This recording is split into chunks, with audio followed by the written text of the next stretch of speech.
My whole thing has always been, I'm human, have a moment, don't make it a thing. Yeah. And that's been my motto since then. Hello there. It's Mandy Woodard, and this is Courageous Conversations. The show is all about our life journey and the growing and healing we go through. Sometimes it takes great courage to step out of where we are and choose a different path. I started this show because I wanted you to know that you are not alone, no matter where you are in your life journey. And my hope is that you will hear a story that I share or a conversation that I have, and you will get something out of it.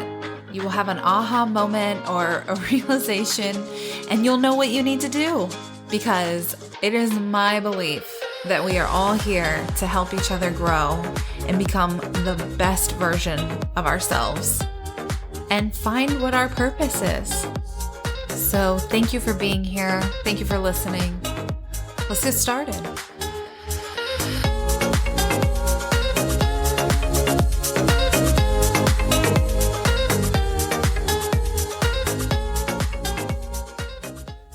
Hello, my friend. Thanks for press and play today. Whether you are here for the first time or you've listened all the way from the beginning, I'm super grateful that you're here.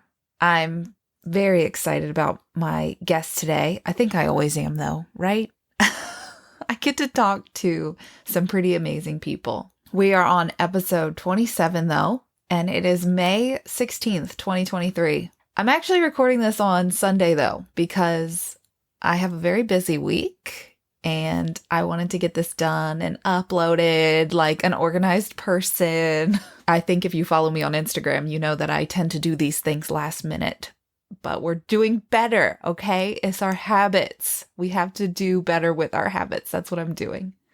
And it's actually Mother's Day today, so I know that you're listening to this after Mother's Day has passed, but I wanted to offer you this. I hope, whether you're a mother or not, because that does not matter to me, that you had a fabulous, relaxing weekend. And if it was hard for you, that's okay. In fact, I think the golden advice that Kenny gives today can help you with that too. So my wonderful friend Kenny came a couple weeks ago and recorded this episode with me.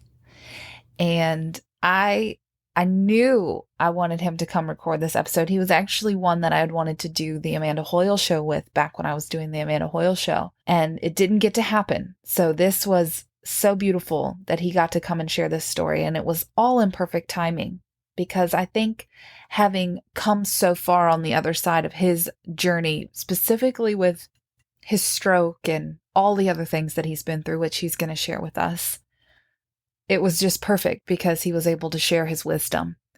And you're going to hear a lot of conversation in the beginning, but as you get into it, you hear just that. You hear his wisdom that he has gained.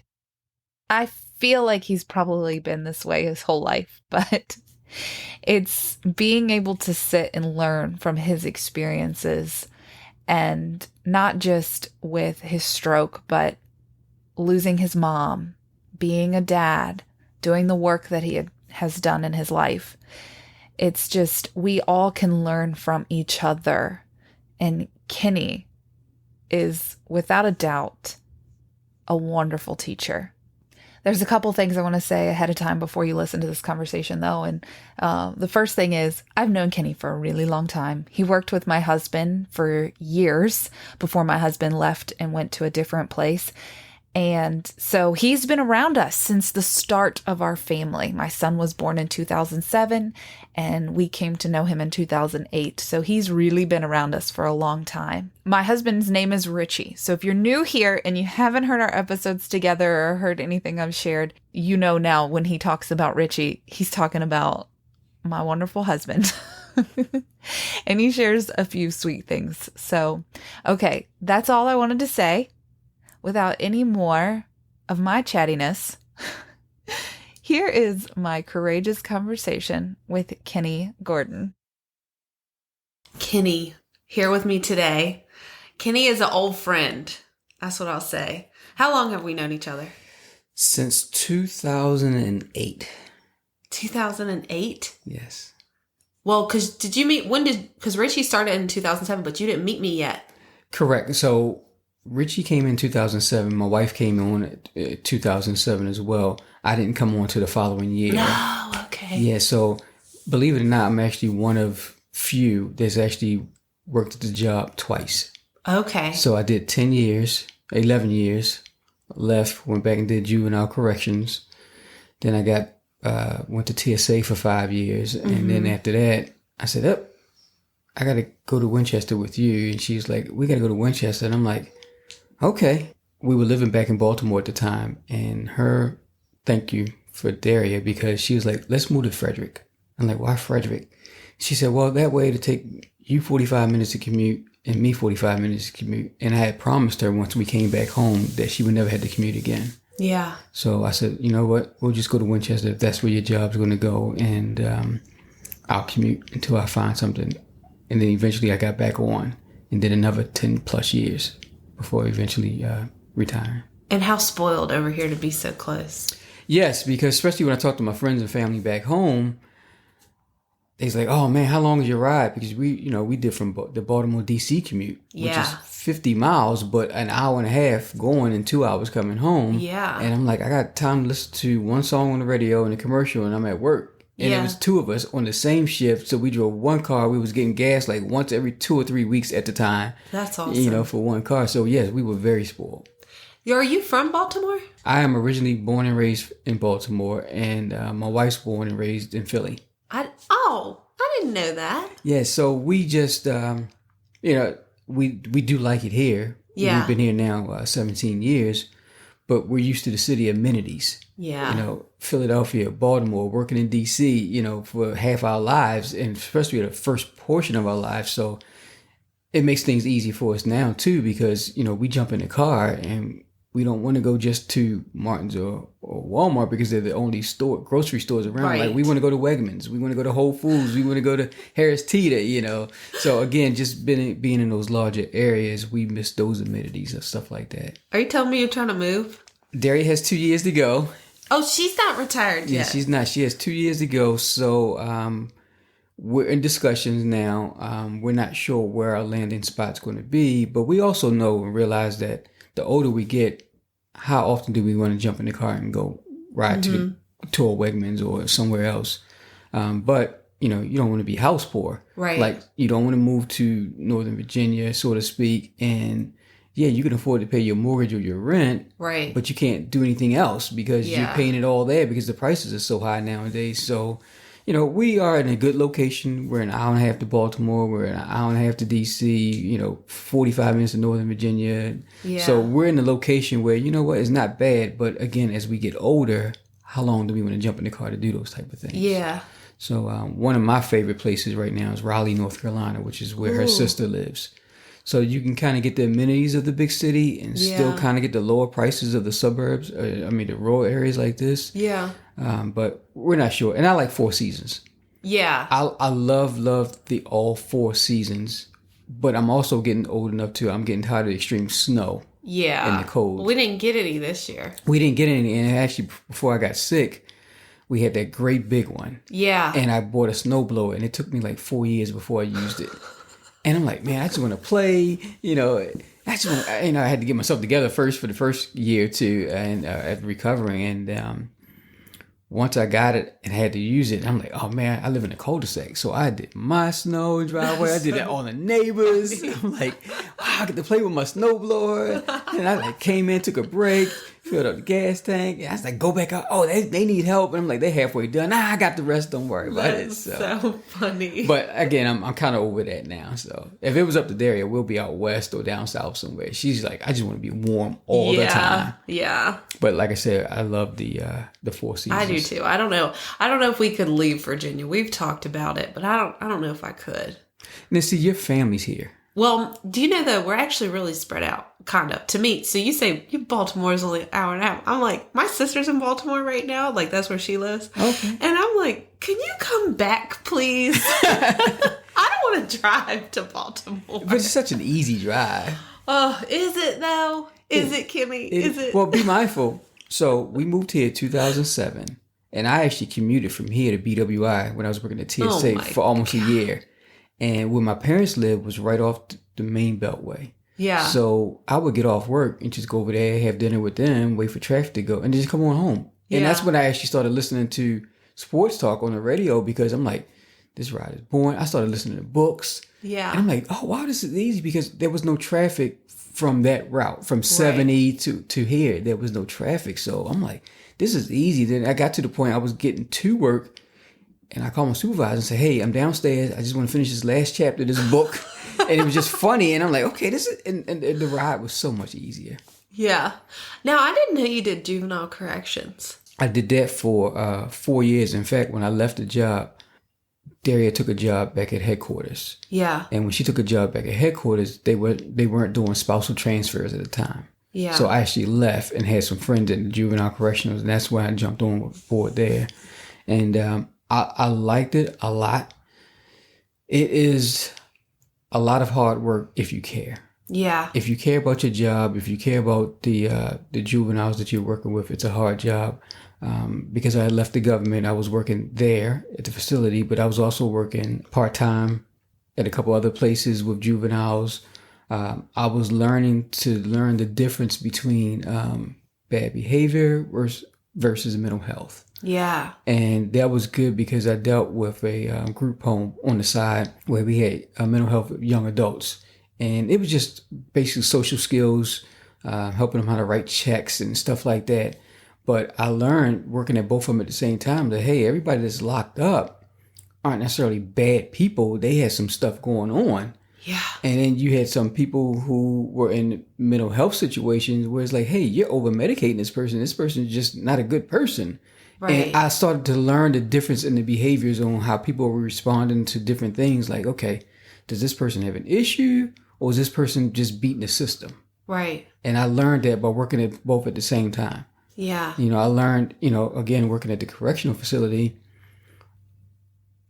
I had to learn whereas this situation, or is it about something else? Right. For an example, there one time, and I was young, probably within a year, and there was a riot that broke out in the kitchen. And my instinct was like, hey, let's get over here and break it up. And I had an older guy tell me, hey, look, before you jump in to break something up, look and see what's going on. And I'm like, what do you mean look what's going on? I said, they were there fighting. Are they fighting really, or is it a distraction because they're looking to get back at a guard while everybody else runs in? And I'm like, I had to learn stuff like that. I had to learn. We did this group thing one time, whereas they had a picture of a car, and you had a steering wheel, you had an engine, you had all the different parts of the car, and we had to do this group and say, well, what's the most important part? And we found out that the car doesn't do anything without the engine, but the engine is covered up. Yeah. That's the general of the groups, of the gangs. You don't necessarily know who the leader is of that group because you have the hood, you have the steering wheel, and you may have the lieutenant who's out there driving, but he's not running things. The engine is running things. Oh, yeah. That's real good. Yeah, so I had to learn things like that, and I took that and just applied that to life in general as well. Yeah. It's like, okay, this situation, you may be fussing at me right now, but are you really fussing at me, or did you have a bad day because of something else? Or are you distracting me because you don't want me to see what's going on over here? Yeah. Well, and you have kids, right? Yes. So, I could say that within that happened a couple weeks ago. I had an incident with one of my kids, and I knew right then and there that their little grumpy attitude and defensive nature was not because of what was happening in that moment. Correct. It was not that. There was something else, and I had to just be patient because they don't always want to disclose it to you right away. Right. Which is frustrating. I have teenagers. How old are all your kids? So my kids now, my youngest will be 30 in 2 weeks. What? So 30, 31, and 33. And my 33 one just turned 33 last week. Wow. So yeah, it's, and again, that helped, like you said, family was, because at that time, my kids were young. Yeah. So I'm like, okay. I'm just in parent mode all the time thinking, what's wrong with you? What are you doing? Why did you listen? Blah, blah, blah. And it's like, okay, I'm learning this stuff now. I'm like, wow. I'm learning. So yes, it applies in so many different everyday walks of life. Yeah, I'd imagine that was pretty impactful then to work there, because I feel like my job impacts me as a parent big time. Because when I see what even adults in their 50s are struggling with from what they had in upbringing, it's like, well, now I'm hyper aware of it, of what's happening in my house and how I can apply that to for whatever reason it might be. Mm-hmm. How long have you been retired now? It's now been 5 years. 5 years? Yes. Because you were supposed to have your retirement party. Didn't COVID impact that? Yes, COVID impacted my retirement party. It was supposed to have been March. I want to say March 25th. Yeah. And was it a week or two before? Yeah. The place we were doing, Regents 117. Yeah. And it was my retirement party, and which is also our birthday weekends, because Darius' birthday is March 24th and mine's March 26th. Yeah. So we were going to have a retirement party that Friday, and we were actually planning to cruise the next day. So I'm like, this is like the perfect situation. Yeah. And COVID hit, and they shut everything down. Regent says, hey, we got to shut down. We can't do anything. Okay, no problem. Cruise lines reach out. We're shutting down. Everything's shut completely down. Oh my gosh. And so it didn't happen because it took so long for them to start having groups of things back together again. Yeah. And it's funny because I still have people to say, hey, are you still going to do retirement party? And I'm like, no. And then, and especially with some of my closer friends, they like, hey, I actually have the colors still. I got a dress. I want to wear it. Just wear the dress and go out somewhere. Yeah. But people like, but we was expected to have so much fun, and it's very humbling. It really is. Yeah, it says a lot about who you are. Oh my God, we cut our list down, and I had a party planner to help me out too, and she's like, "You sure you don't want to expand?" And I'm like, "No, it's getting pricier, And she's like, "Well, we cut it down to 150," and I'm like, wow, is it that many people? And she's like, you really don't want to know how many people who said they wanted to come. And I'm like, it's very humbling. And it was one of the few times whereas I'm like, okay, maybe people like me. Did you really think people didn't like you? Because I just thought I'm just a regular person. Just a regular person. But you know what it is? I'm going to tell you what it is. I was thinking about this morning, is that you have a servant's heart, and you do for people all the time. No questions asked. I know if me and Richie needed something, you would, in a heartbeat. Oh, absolutely. Even if I hadn't talked to you, you would do it. I mean, I always see you doing stuff for the youth, and I mean, I don't know now, like what you're up to now, but I know you used to do stuff all the time. Yeah, it's again, for me, that's why it's so humbling, because it's like, isn't that the norm? Like, right. I'm going to get started again working with the special needs. Oh, I love that. So I did that with basketball with them, and I loved it. I've coached many, many years and many, many adults and children's sports, but working with the special needs this past year was so rewarding. That's going to come up again. Yeah. One of my memories on Facebook, Daria shared it this morning, and I actually looked at it before I came here, and I was like, like, I don't know what to say, but I got a Buzzy Award at Shenandoah University, and it was a little video, 2-minute video, and it was showing them giving me an award. I was the first recipient over there. It was a staff member who showed perseverance, and it talked about me having my stroke and coming back strong, and how they relied on me. And I'm like, it was humbling. It really is. And, speaking of the stroke. Yeah, that's what I was going to say next. So, 2016. Yeah. One night, I had a stroke. Didn't know what was going on. I know Darren and I was watching TV, and the only reason I remember because we was watching the New Edition movie. And just sitting there like this, and all of a sudden the room just said, zoom. And I'm like, and she's like, you okay? And I was like, yeah, I think so. I said, did you see the room spinning? She's like, no. I'm like, oh, okay. No big deal. She's like, you want to call a doctor in the morning or whatever? And I'm like, nah, I'm good. Stubborn guy. So I said, let's go lay down. Go to bed, lay down, wake up. And I thought I was dreaming like I was in the Milky Way. Yeah. Like all I saw was like spinning. I'm holding on to the side of the bed. And I don't know if I screamed. I don't know, but it woke her up. She's like, what's wrong? And I'm like, I don't know. I just feel like I was just spinning around. And she said, we need to go to the hospital. And I'm like, nah, we'll wait till we get up in the morning. I said, I need to go to the bathroom. She said, okay.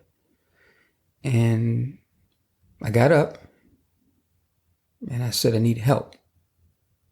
She said, what do you mean you need help? I said, I need help going to the bathroom. So she literally helped me walk to the bed. And I threw up right there before I got out the bed. I threw up. And she said, this is not good. She helped me to the bathroom. And I'm like, help me sit down. He's like, you got to sit? I said, no, I'm just lightheaded and dizzy. Yeah. So she said, okay, I think I'm going to call 911. I said, before you do that, grab me a trash can. She grabbed a trash can. And by the time she got it to me, it just like, just gushed out. So this happened on a Monday night. And the only thing I remember is Saturday morning, waking up with all this bandage on my head and all this. I had a craniotomy. Wow. I didn't remember any of that week. She said it was a couple times I was alert. She said you had everybody scared, and doctor had said I had a stroke, and they wasn't quite sure if things were going to go well. So they said they had a medical procedure to do, emergency medical procedure to cut the back of my head so they can let some of the swelling out so I can survive that. And even with that, they said they wasn't quite sure. Wow. And for me, this is all hearsay because I don't know any of this. Yeah. And again, I woke up that Saturday and I'm thinking, okay, what's going on?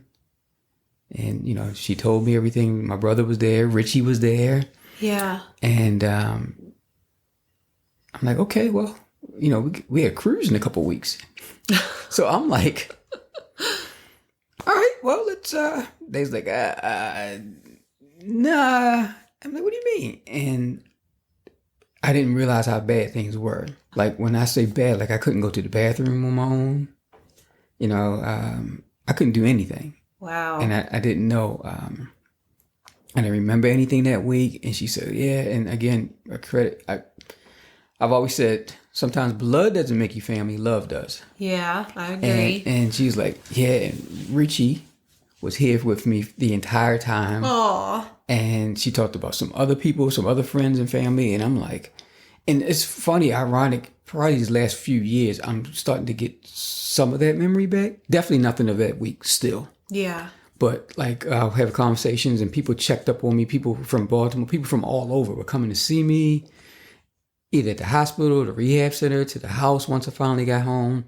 Or I'll run across somebody, oh man, you scared us. I was just glad to get over and see you at the hospital. And I don't remember who actually came see me until they say it. And thankfully, like nobody gets offended by that, Right, yeah. But I'm like, I feel bad. Like, wow, somebody came to see me and I didn't get to say thank you. And I had one guy's like, please, man, look where you are. Like, I don't care. Like, I know we was there. Your wife know we was there. It's all good. And it was very, very, very scary. I didn't realize how touch and go. And now, again, it's been 6 years. I tease my brother or my wife and like, hey, I'm glad I wasn't awake to see all the stuff that y'all was going through. And it's like, you're such an ass. I'd imagine that was probably pretty traumatizing for her. It was. And I'm honestly, it's nothing that she could do right now. She could upset me, but she can't piss me off. Because Right. I'm one of those people I don't forget.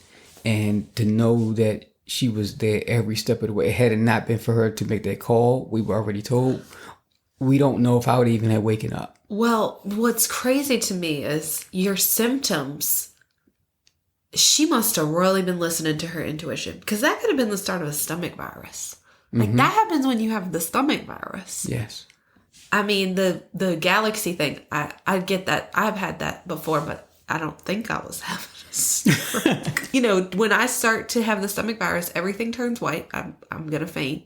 All wow. those things. Yeah. So I wouldn't have even, that's crazy that she thought this is bad. We need to do something. She again, like you said, her instinct kicked in. And again, she was there with me every day, every night.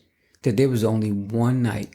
And we laughed about this maybe a month ago. There was only one night that she wasn't there. Just one. Yeah. And that's months of ICU, cardiac unit, hospital room, rehab. Just one night she wasn't there. And it was a light snow that day. And she's like, I'm just really tired. Yeah. And I said, stay home. It's She okay. probably need a rest. She said, I just need to lay down one day. That's it. My job was super, super, super supportive. Right. Where you had like unit chiefs, section chiefs, like visiting often, not just, okay, let's see what's going on. And no, often. Yeah. You know, again, we're talking years later, and there's people that still check on me. If you didn't know me, you know, people don't know that I was a totally different person in size. You know, the next year I had gastric bypass. I lost 180 pounds. I've maintained it since then. Hey, the maintain it is that's the applause. Thank you. Because that's not easy to do. Well, you know, after my stroke, for me, it was like, you know, I wasn't doing the things I was doing before. And I knew physically I couldn't do those things that I wanted to do. And if I did, it was going to take an extreme long time. And, you know, personally, God, you saved me this first time. Right. Now it's my turn to do my part.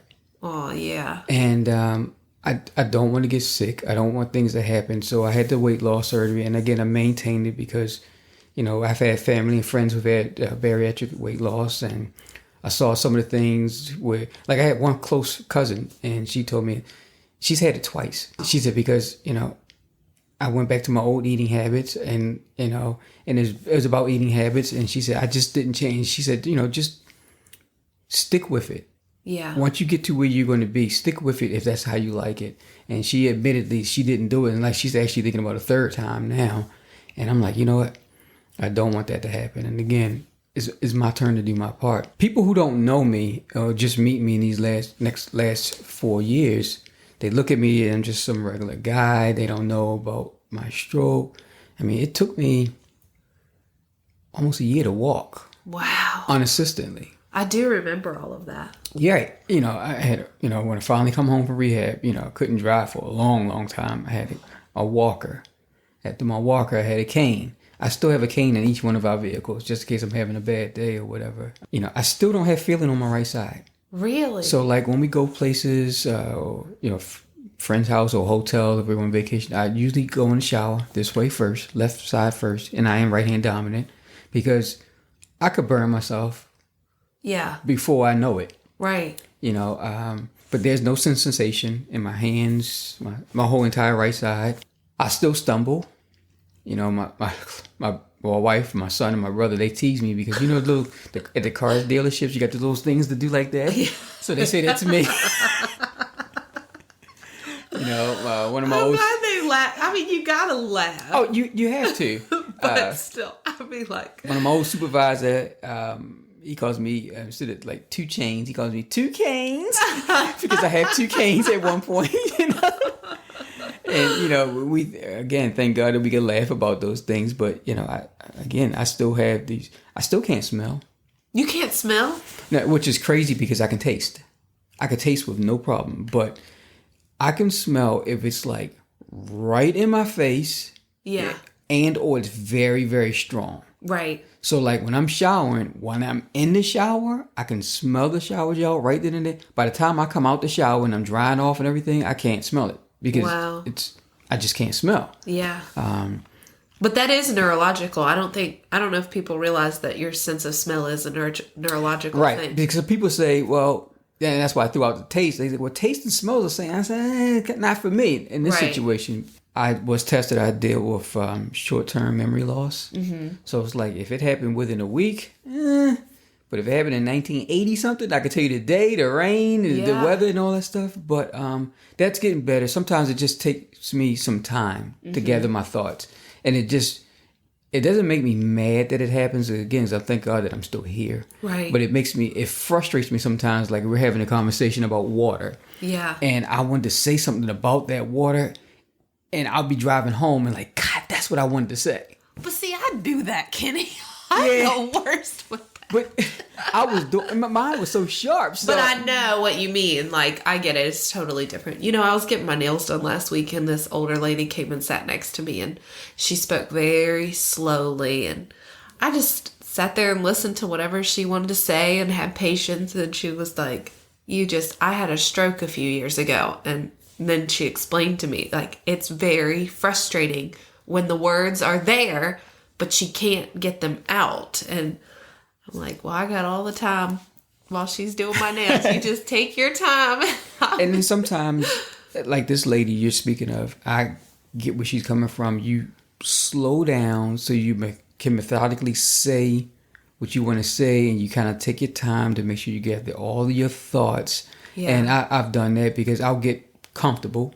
Right. And I'm like, blah, blah, blah, blah, blah, and I'm like, wait a minute, did I just say, and I have this, again, take a step back and say, and it gets frustrating sometimes. It really does. And again, but considering how close things were, Right. and considering how many people I've watched, celebrities or people that I know that actually passed away with the exact same type of stroke I had, which is called a cerebellum stroke. Do you know the cause of them? And to this day, they don't know what caused mine. Okay. High blood pressure, diabetes, different things like that. And I didn't have high cholesterol. I didn't have any of that. Wow. Even as a big guy, I was so active. You know, I was pretty much healthy. I was definitely overweight. No Yeah. ifs, ands, or buts about it. But I didn't have any of those other things. Yeah. And so to this day, they still don't know what caused it. They say it could have been just a freak bleed in the brain.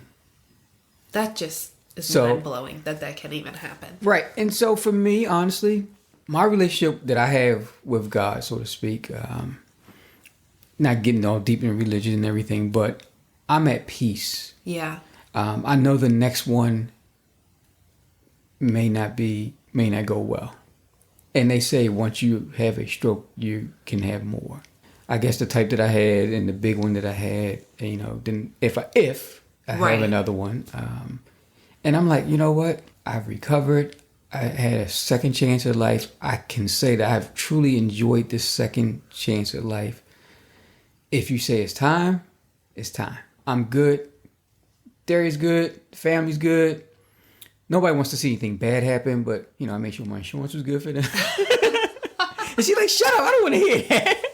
I don't like talking about insurance. It's a real problem. I don't like talking about any of that stuff. Yeah. But Richie and I were watching some TV show about finances, and it started our conversation. He started talking about his retirement and things like that. I'm like, well, you just make sure you got good life insurance. And then I made it a joke, but then I was like, but no, really, like, you got me covered, right?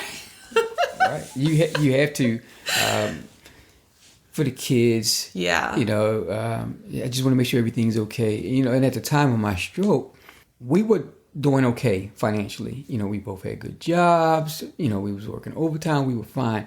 But the stroke kind of like, hold up. Right. So, you know, we were in a situation like, you know, we ran through our savings. Yeah. Because I wasn't there for 9 months. Yeah. And it's like, okay. Now what? Now what? And, you know, and then when I did come back, I was only working part-time for like 6 months before I had to ultimately retire. Right.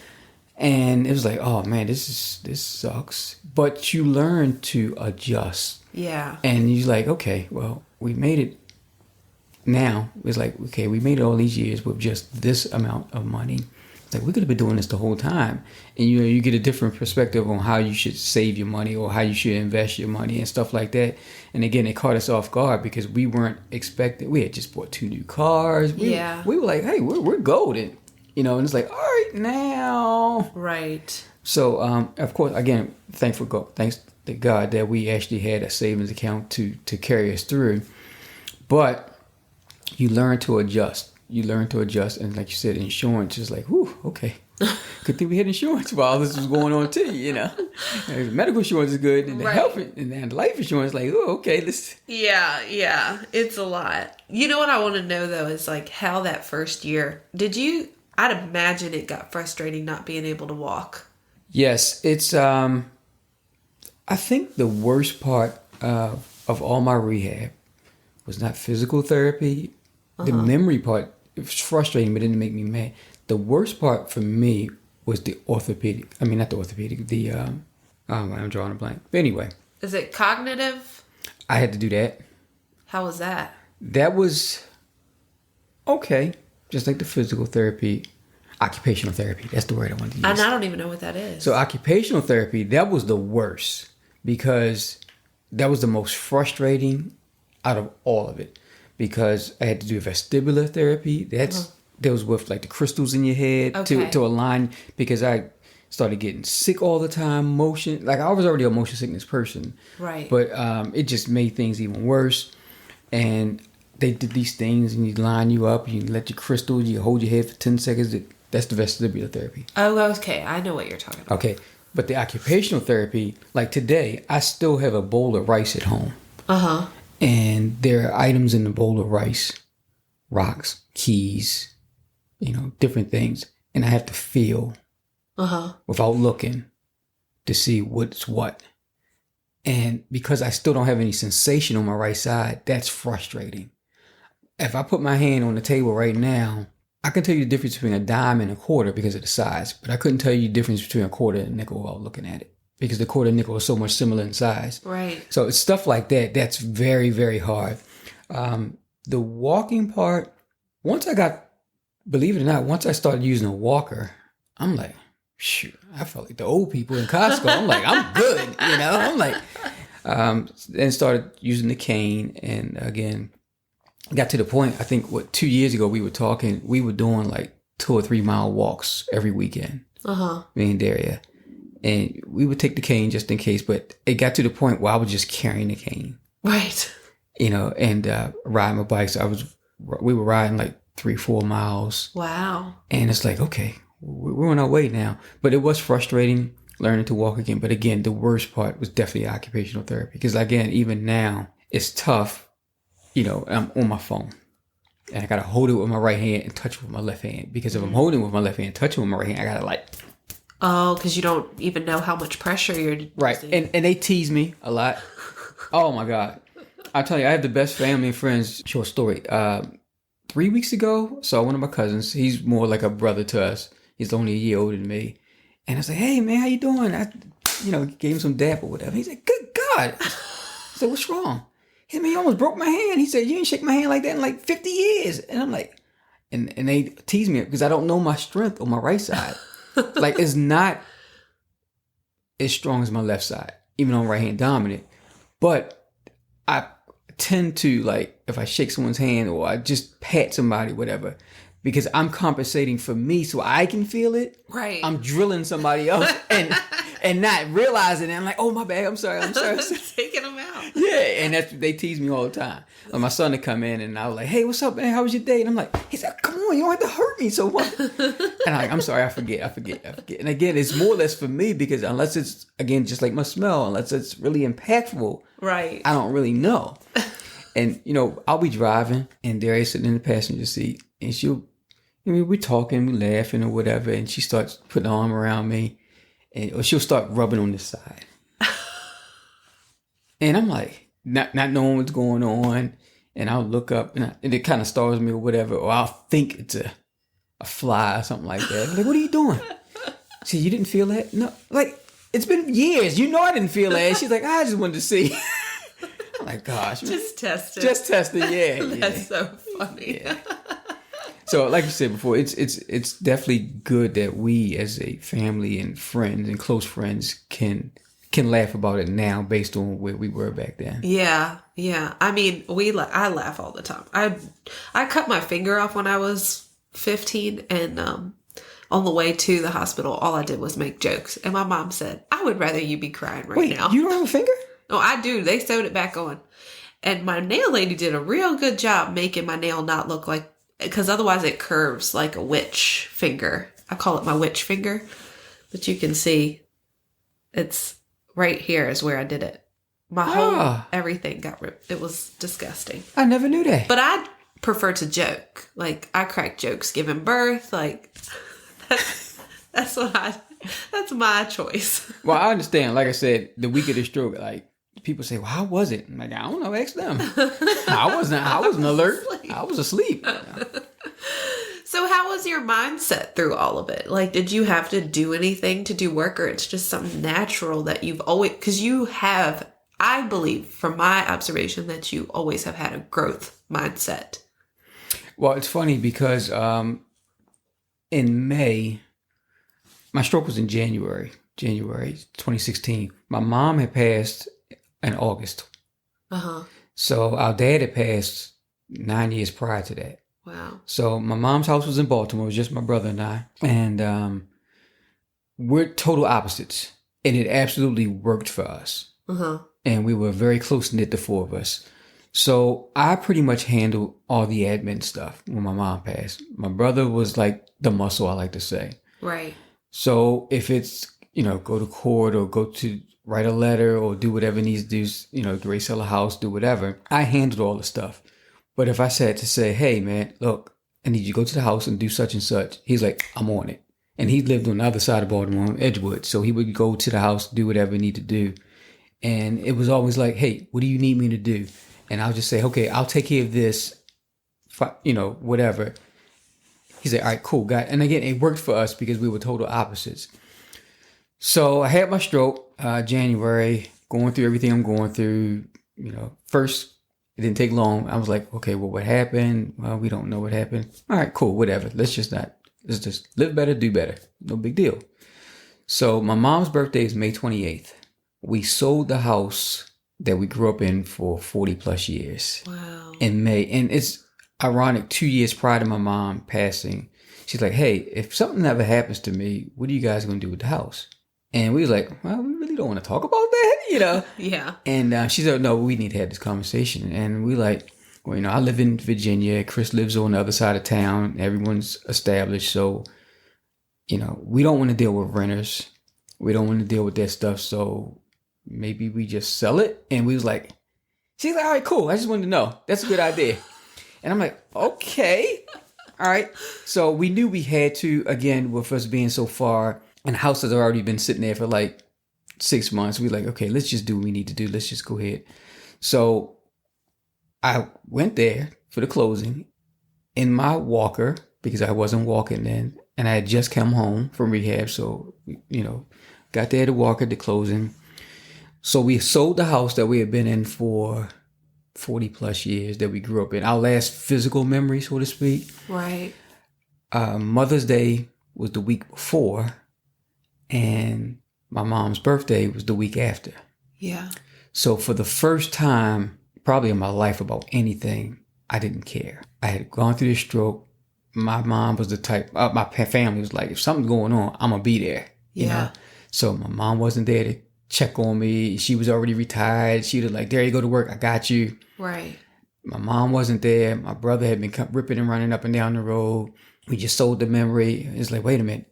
So again, handling stuff from afar. Right. Like I was sad my mom passed, but I didn't have that time to actually grieve because I was too busy handling business for her and for them, Yeah. And I didn't know if I was going to be able to walk again without any assistance. And I actually felt like giving up. And it's probably the only time that I felt like, you know what, just whatever happens, I'm just going to lay here. Oh. And because of the person I am, I didn't want that burden on Daria or my brother or my kids. And I didn't show that. But I knew inside, I was like, I'm done. And my brother happened to call me that Sunday and say, hey, man, what's going on? Just checking on you. Just seeing how you doing and everything. It's with us just selling the house and everything. And I'm like, and I'm the older brother, 3 years older. And I'm like, yeah, I'm good. And he's like, well, man, he said, I know you're going through a lot. We're both going through a lot. He said, but I just can't imagine what you're going through right now with everything else. And he said, remember that night Daria called me when the paramedics took you to the hospital? He said, I probably from Baltimore to Winchester in an hour. Wow. He said, because I got my Corvette. And he said, I know I did 100 miles an hour the whole entire time just to get to you. Yeah. And he said, I couldn't imagine losing you and mom within 6 months of each other with dad already gone. And for me, and it's ironic, I just told him this 2 years ago. I just told him this. I said, that was my light switch. Because for me, I'm like, you know what? It's not about me. It's about other people that care about me and stuff like that. All right, Kenny, let's get yourself together. Let's try to make some changes. We don't know what happened, so what? What are we going to do better? Later on, I said, okay, I'm coming along. I did the bariatric surgery. And again, my whole thing has always been, I'm human. Have a moment. Don't make it a thing. Yeah. And that's been my motto since then. And if I talk to somebody who's having issues in any type of way, hey, it's okay to be human. It's okay to be sad. It's okay to be mad. Have that moment. Just don't make it a thing. And when I say don't make it a thing, don't make it something that's going to draw you all the way down for long periods of time. Yeah. And that's been my thing ever since then. And it's been just all uphill. Man, I'm really glad you just shared that story. It actually got me. I cry very easily, so I'm like fighting back tears. Just the idea of you being in that low space, losing your mom, struggling to get through this recovery. I mean, that is a lot. But you're right. Don't make it a thing, because that's what happens. Stuff can take us out, and sometimes it does, and it will. But it's the get back up. It's to get back up. I get asked often, especially from people I don't see, hey, yeah, how you doing? I'm doing good, you know. You have any bad days? No. I don't have bad days. I say I have speed bumps. Oh, yeah. I have speed bumps, whereas, I feel like I'm carrying somebody on my whole right side. It is nothing, because my right side it is what it is. And it's slowing me down for that day. Right. It's just a bump. Right. I don't have bad days because I'm here. And considering, again, where we've been and how close things were, I'm good. Yeah. There are no bad days. If something was to happen to me now, I had appendicitis 2 years ago. New Year's Eve, we had the grandkids here. You did not. We were gonna. Oh my gosh. We were gonna. They were getting tired. We was like, hey, we're gonna stay up for New Year's Eve. And I'm like, oh my God, something bad happened. And Terry's like, I said, I don't know, something's going on real bad. And I said, and I didn't hesitate. I said, I'm going to the hospital. She's like, you sure? I said, I'm going to the hospital. Get to the hospital. I said, I can't sit. I have to stand. Get to the hospital, do all the stuff, x-rays, MRIs, and all that stuff. They say, yeah, your appendix about to burst. Oh my gosh. I'm like, okay, so what do I take? I would tell you to drink vinegar. So they're like, no, we can ready to take your appendix out, like right now. And I'm like, oh man, it's New Year's Eve. So it's funny because it was around 11 o'clock at night and they got me in the pre-op room. And I'm like, this sucks. And I'm in pain. I'm on the side. I'm all like this with one leg because I have to find a position that doesn't hurt. Right. And it's about 11. And next thing I know, I hear them all saying, Happy New Year. And I'm like, oh my God, I've been sitting here like an hour. You guys are saying Happy New Year. Somebody coming to take this thing out of me or what? So they took it out like right after midnight on New Year's Day. Wow. And, I came home a couple of days later and I'm like, this is crazy, man. Yeah. But even then, I'm like, okay, what's the recovery time? And I forget what it was, something simple. I'm like, all right, I'll be all right.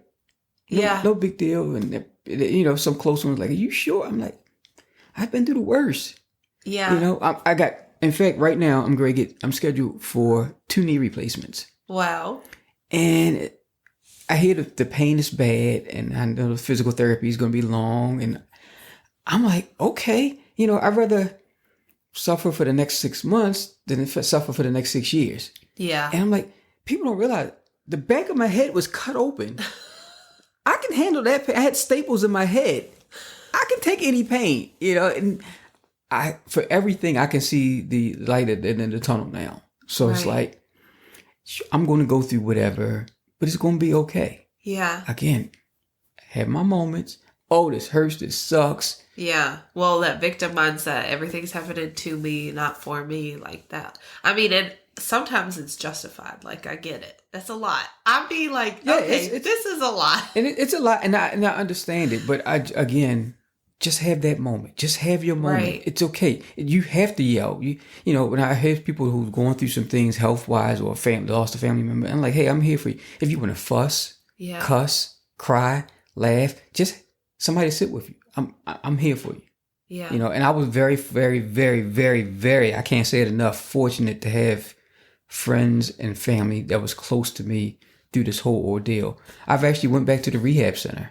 Aw. And just say, hey, thank you to the therapist. This is where I am now. Or talk to somebody and say, hey, I know what you've been through. The therapist's job, the occupational and the physical therapist's job is to help you feel better to get out of here. Yeah. A lot of them haven't been through what we've been through. I still got videos. I still have pictures. I've been where you've been through. I've been sitting there like, I'm never going to walk again, or I'm never going to be able to use my right side again. So I know. And I'm quick to tell, hey, your recovery may not be as good as mine, Your recovery could be way better than mine. We're all different, but the fact that you're still here, there's some type of chance of recovery. Man, that's powerful to be able to do that and go say that. Because you're right. That happens a lot. People are like, you don't know what I've been through. I mean, I get it. When you have somebody who has been there, like, hey, I'm here. It's like that light for them. Like, you become that light for them because they can see their outcome. The possibility of their outcome. And like I said, it could be better. Yeah. It could be worse, but the fact that we can sit here and have a conversation, considering what you just went through, and you couldn't be here at all. Yeah. You know, I'm in a couple stroke survivor groups on Facebook, and, you know, you see some people that, you know, they're giving up, and it's like, you know, I just can't go through this again. And I'm like, and I'll say, you know, you can do this. Yeah. And some people welcome the feedback from others who've been successful, and some people have said, I'm leaving this group. I'm just done, frustrated. And it's okay, but at least you know you tried. If you tried, that's the most important part. Right. Everybody's going to receive news the way they receive news. You know, you can only just try to hope and say, you know, it can be okay if you let it be okay. And again, that's when that moment became a thing for that particular person, for whatever it may be. Yeah. You know, and then everyone's different. You know, some people come out of that funk sooner than others. Some it takes years to come out of it, and you say, okay, you know what, I'm going to be okay. And again, it's not just with a stroke, it's just with anything in life, period. Yeah. You know, there's some people I know that still grieve a losing parent 15, 20 years later. Well, you don't know what their relationship, what they had with their parent as a kid. Right. You know, they could have been really, really tight, and it really, really bothered them because as a kid, they didn't deal with other people but them. So that's all they know. And again, as they get older, they learn to adapt outside of what they know at their time. Right. I mean, yeah, I can't even think about that idea of losing a parent. But what you said a little bit ago is I don't know if we realize how much it would impact the people around us. And a lot of times people get in that depressed state and they think they don't matter. They think it, and unfortunately, that's when lives are taken and do something you can't come back from, but they don't think how much they're actually loved. That light switch moment, I mean, I would hope you knew how much you are loved, that you do matter to be here. I'm really glad you shared that story, actually, because I would have never thought that about you. I would have never thought that you were in a low place, because you always have been super positive, and I've always looked to you for that. I know if I have an interaction with you, it's going to be a positive one. There would never be a time where there wasn't. And like I said, I can easily say that's probably the only time. And it was just so much at that time. It's wait a minute. And again, it just took a simple, I can't imagine. Whoa, wait a minute. Yeah. Let me get myself together. And again, it's just, I know everyone doesn't have that circle. And people say I have a small circle of friends or family. Like, I have a huge people that actually care. It's not just about people being nosy, anything like that. I know that people genuinely care about me. When I finally got myself together, I'm walking and biking and everything, I said, you know what, I'm going to try to play basketball again, just for a little bit. I invited Richie out with some guys I knew were playing, and I had a couple other friends in there. And I remember the first time I fell, and it wasn't because someone tripped me. It's just, you know, me. Right. And I'm going down, and I fell. And Richie, JJ, and I want to say Cody, I know those two for a fact. There was three of them. They just, like, in the middle of the game, haul-tailed over there to pick me up. You okay? You all right? And I'm like, frustrated. Not at them. Right. The fact that I just fell. Yeah. And I'm like, yeah, I'm good. And they're like, you sure? And if I bump into somebody, they're the first one, you okay? And I'm like, man, these guys really love me, just like I love them, you know. Aww. And it's simple things like that, you know. And I remember me and Richie, we played basketball together for years, especially when I was heavy. And, you know, he's super good, just in case you people don't know. Richie's super good. And now it's like, I haven't played in a while because of my knees or whatever. And we get together, we were getting together before my knee situation last year or whatever. And I'm like, hey, and he's like pass me the ball. And I'm like, Richie, I can't help you. Just do you. And he was like, well, I know you. And I'm like, no, Richie, I need you to be Richie, please. And he's like, well, I'm getting older too, you know. I know, that's what I was. And he's like, I'm getting older too. And I'm like, I know. I said, but I just love playing with him because I know he could cover me. Yeah. And because again, that's how he was. And he was like, no, you still got this. I was like, nah. But Richie last year when he first started playing, was it last year? Because he stopped playing for a long time and now Yes. he's back at it. But he would come home with something hurting every week. Something new hurts. He's getting a little better now, but it's still, he's like, oh man, my ankle. Oh man, my back. I'm like, I ain't going to tell you to stop. It means too much to you to go. But good grief, guy. Like, yeah. What are you doing to yourself here? One good thing about Richie, and again, some of the other ones that I played, which was why I like playing with them, is like, it's 100% every play. Yeah. And it's like, yeah, 40s and 50s, totally different from 20s and 30s, Yeah. So He's creeping up there. Yeah, the recovery time is different now. I mean, it's funny. It's funny to hear that from you because I don't watch him like he's giving it 100. I'd imagine. Yeah, he does. That's funny. Now the boys are that way too, though. They take after him with that. And I told you, me and Daria were talking after we saw you guys the other day, and we were talking about how Richie, when we used to play all the time, when Richie would bring the boys to the gym. Yeah. And she said he used to bring the kids. I said yeah. I said they were little. I said because at the time we was playing at the White EC, they had a big gym and a small gym. And I remember Richie telling me one time, he said, you mind if I bring the kids? And I'm like, absolutely. Your kids are my kids. You already know that. And I said, well, they have to use the small gym. They can't come in the big gym. He said, yeah, I know. He said, but Richie told me, I feel comfortable bringing my kids with you because I know you're not going to have any riffraff going in there and a whole bunch of stupid stuff going on in there. And he said, and I feel comfortable knowing that my kids are okay, knowing that you're running it. Yeah. And that felt good to me. Oh, yeah. And we just had that conversation the other day. Oh, I would have seconded that too. And I'm like, because we always would have that conversation actually before he would take him. I'd be like, he'd be like, well, Kenny's there. I'm like, okay, yeah, that's good. Because you never know when kids are up there acting fools. And, right. Yeah. And of course, those guys do whatever you want.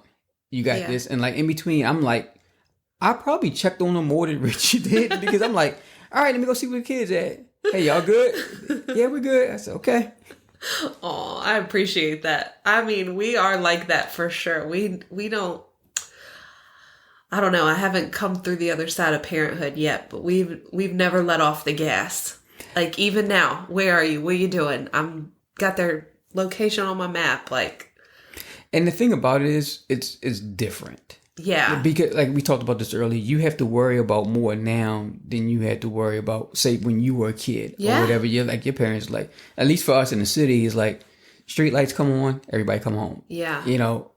And again, I'm sure it's different out here, but you didn't have the worries as a parent as you have now. Right. And I've always said, I help out part-time at the Franklin's Barnyard Barbecue Smoke Food Truck. Okay. I help out there. And there was a elderly couple with middle-aged adults with a couple 5 to 6 year olds. And the grandparents were like, oh, we missed those days. And then the parents were like, hey, do you miss those days? I said, honestly, I'm on the fence. Yeah. I said, I miss my kids being young. Right. But I'm afraid to have kids during these times. Oh my God, yeah. So, and they were all looking like, you know what, that's absolutely true. I said, like right now, look at your village. You have your parents, the grandparents, and the kids.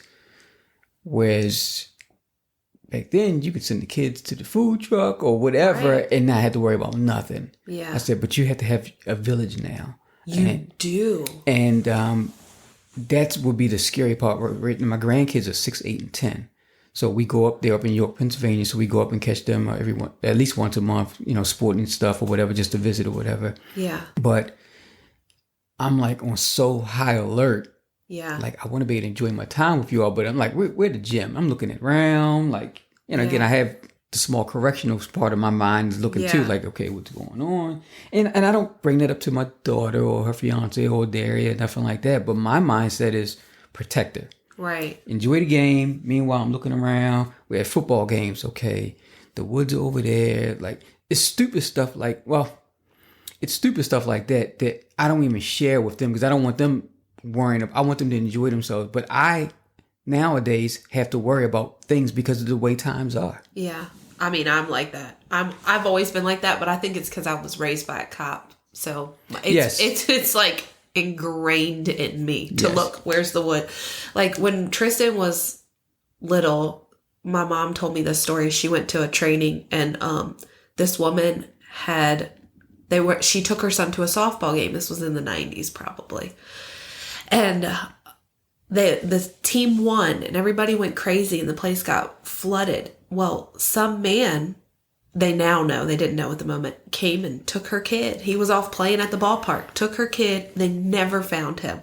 So, hearing that stuff all the time, even now, I don't care if you're 16 years old. I still want to know. And I feel like it's even worse now in high school. Mm-hmm. You don't know the upbringing that somebody else has and what they are willing to do or not willing to do. And it makes it really tough. Like, I do trust you. I don't know, maybe not totally because I'm not trying to be naive here. Mm-hmm. But I don't trust other people at all. So it's hard to say, yes, you can go do this. Or, they want to hang out at the mall. Well, there's fights at the mall all the time. So do I want to let you hang out at the mall? Like, sorry. No, not always. Right. And then the fights at the mall turn to be bigger than that sometimes. Yeah. And you get shootings at the mall. And right. It's like, again, so when I was telling them, I said, I missed my kids being young, but I don't know if I want to raise them right now. Yeah. I would want to, but and like you said, being raised child, it's like, okay, there's an escape route over there. Yeah. Your mindset is already saying, yeah.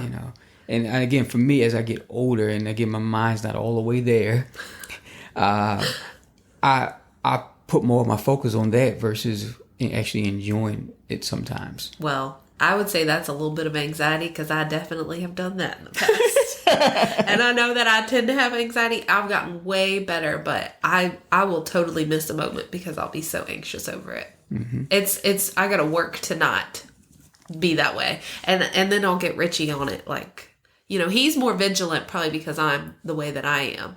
He already is like protector type person naturally, but he thinks about things because I'm on him about it all the time. Right. Like, he tells me, I check on them more than I probably would because I know you're worried. So right. I'm like, well, welcome to anxiety. Yes. and again, and that could be just the male in us as well. Yeah. Because if it's just Derry and I, and we're just going out to dinner, we're going to the movies, we're sitting there, we're having conversations. This is just old school. I don't put my back to the door. Yes. And that's my husband too. Yes, I got to see what's going on, and we're talking, and we're looking, and I'm like, okay, look at this person right here. Why you still staying in there? Like, yeah. So we're going to do on this cruise or whatever. This guy hasn't moved yet. In my mind. So it's just being a protector, and she'll say, why do you keep looking over there? I'm like, oh, nothing. And then she'll turn all the way around, like, hey, you don't need to do that. And I'm like, I got us, Yeah. But I just want her, especially when it's us, to know. And I asked her, do you feel safe with me? Do you feel right? And she said, oh, absolutely. I said, okay, that my job's done. I'm good. Richie took the kids to work last week for Bring Your Kid to Work Day. Yes. So they were in DC. And Scarlett came home. She's told me a story probably 3 times for how impactful it was for her. I don't know what this will end up being for her as she gets older, but there was somebody sitting on the ground, and Richie made the kids completely trade places with him so that he would be the person going by. And Scarlett told me that story 3 times. And Daddy moved me, Tristan, and Liam over this way, and he went there. And I'm like, man, she's really getting that example of, you're supposed to protect. And that's right. That's right. For sure. And she's going to be, between her daddy and her brothers, man. And I know. And it's good because it's like, okay, and I can see Richie now. Look, before you date this guy, Yeah. You need to make sure he's going to always protect you and Right. always look out for it. It's just, She's a little firecracker, though. I mean, it's good that she's got brothers because she'll whack you in a heartbeat. Like, she's something else. But I would love for you to close us out with something. I always ask, do you have like your big piece of golden advice? But like, what's your one thing that you would want to be able to say to anybody?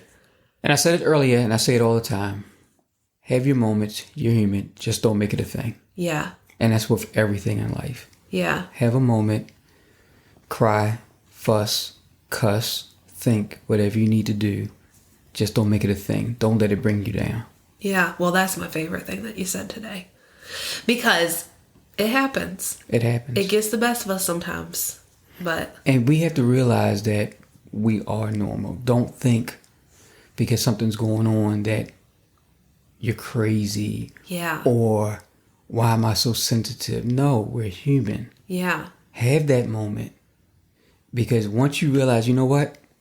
I'm pissed off or I'm so sad. Cry. Get it out. Fuss. Get it out. Okay, now let's move on. That is advice I would give 1,000 times over for sure. So I love it. Thank you so much for coming and talking to me. This was easier than I thought, so thank you for having me. I know you said, I don't know. But I'm like, it's going to be good. We just going to have a conversation. Yeah, that's all it was. So thank you. Well, you're an incredible person. I have to end with this. You're an incredible human, and you always are so kind and compassionate. I knew you would have something good to say, and I really just hope anybody listening could take from your story and apply it to their life or hear that exact right thing that they needed to hear. I believe that that's what happens. I hope so. Yeah, me too. Okay, this is something new that I want to start doing after I have a guest. I want to be able to share some takeaways from what I got from the conversation. And it's kind of cool just to highlight some things afterwards. So here we go. Okay, so takeaway number 1.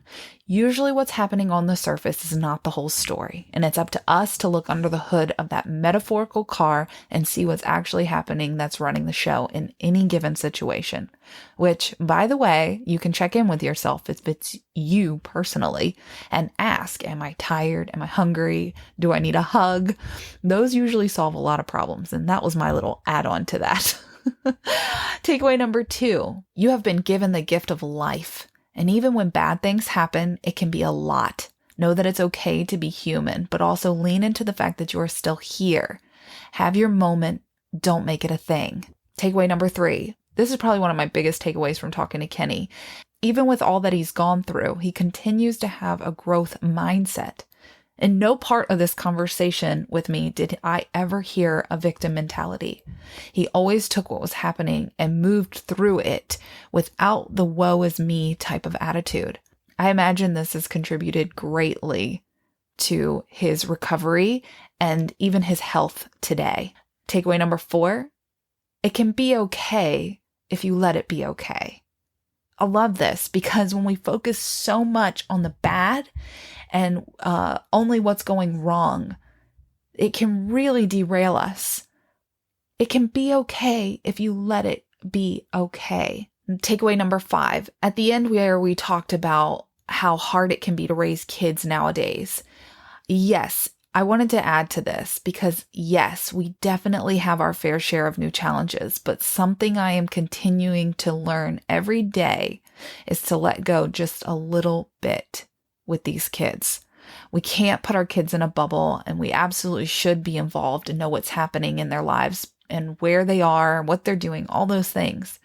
And sometimes we have to have them avoid certain places at certain times, but we have to also give them an age-appropriate amount of freedom so that they can learn to fly on their own. I really wanted to add this in there because I shared about my anxieties as a parent and how strict we can be, but this is really something that I'm working on all the time, is letting go just a little bit more. And it's hard. There's no right or wrong. Every family is different. And last but not least, takeaway number 6, don't think because you've got something going on with you that you're not normal. Don't believe that you're crazy. You are not alone. And actually, I'm going to add this to this takeaway. The odds of someone else going through something similar that you're going through right now is very high. Find your tribe, surround yourself with community, and know that it's okay to ask for help. But bottom line is that you are not crazy and you are normal. Struggles of life, everybody goes through them. All right, my friend, thank you so much for listening today. If you found value in this episode, I would really be so grateful if you shared it. You can tag me on Instagram at lifewithmandy_, and you can give Kenny a shout out too. I'm sure he would love to see that you listened. I'll post his handle in the show notes so you can give him a little tag too. And as always, please remember, you are loved, you are valued, and you are appreciated.